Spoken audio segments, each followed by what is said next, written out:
President Trump wants to overhaul our nation's education system, and he's delivering this week with 3 executive orders. One of them is all about school choice, and the White House will host a roundtable on the hot-button issue less than an hour from now. Some of the participants in today's roundtable include governors from Texas, Louisiana, Tennessee, Virginia, and Arkansas. Arkansas Governor Sarah Sanders is in focus now. Well, first of all, welcome. And I want to know how you were anticipating this would happen. Did you envision it would come by executive order? You know, when it comes to working with President Trump, you don't always know how it's going to happen, but you know he's going to get the job done. Couldn't be more excited to be back here, have somebody in this building, in this White House, that believes in our country, is willing to fight for our country, and do what is necessary to shake things up and get some real transformational change brought about from coast to coast. And that's exactly what we've seen from Donald Trump since he stepped in just a few days ago. These numbers I want to run by you, and I know you know them well. 40% of fourth graders in our nation read below a basic level.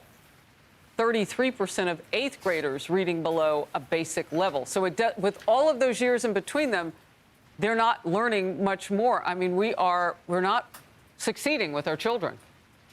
You know, we've seen a significant decline. In fact, if you look at some of the test scores that were released in the last couple of days, often referred to as the nation's report card, for the first time in 2 decades, we've seen a decline in student test scores. I think there are several things that are at play. I think one, unrestricted access to smartphones and social media has had a tremendous impact on our students, and certainly our youngest students. And one of the reasons that we have been talking about and trying to raise awareness on that. One of the other things is, we know, I'm a mom, I have 3 kids, and they all 3 learn differently.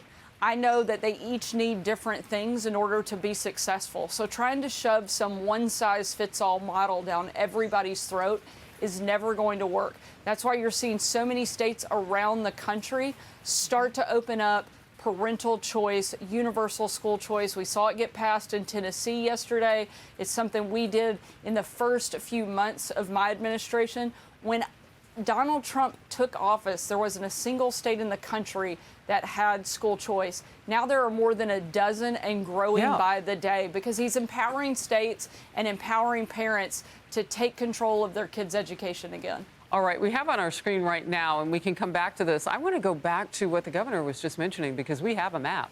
12 states with universal school choice: Montana, Iowa, Indiana, Ohio, West Virginia, Arizona, Utah, Arkansas, as you just heard from Governor Sanders, North Carolina, Oklahoma, Alabama, all have at least one private school choice program that's universally accessible to K through 12 students in that particular state. So states on their own, like yours, have had to ignite this necessarily.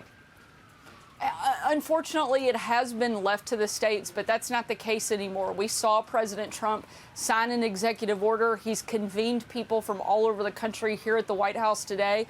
We now have somebody who is going to champion American families, and do so by empowering parents to make the best decision possible about where and how they can be educated. Republican governors have had to have that fight on their own for the last 4 years.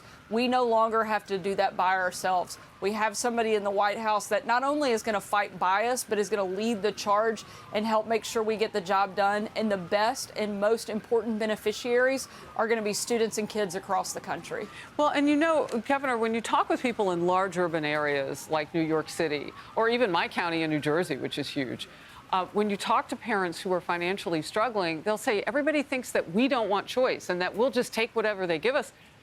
They don't feel that way. They like the idea of, okay, can I have access? That accessibility is it. And then let me figure out how I get my child to this place or to that place. No child should ever be trapped in a failing school simply because of their zip code. And that's exactly what this president is doing. He is removing those barriers and making sure that every kid in America has a pathway to prosperity. By giving parents a choice about where their kids go to school, they will finally have all the tools and resources they need to pave their own path. And that's one of the best things about living in America, is it doesn't matter where you start.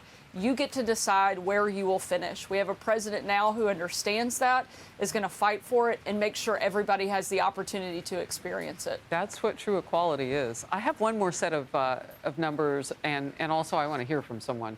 American Federation of Teachers President Randi Weingarten is now going after Trump's school choice order.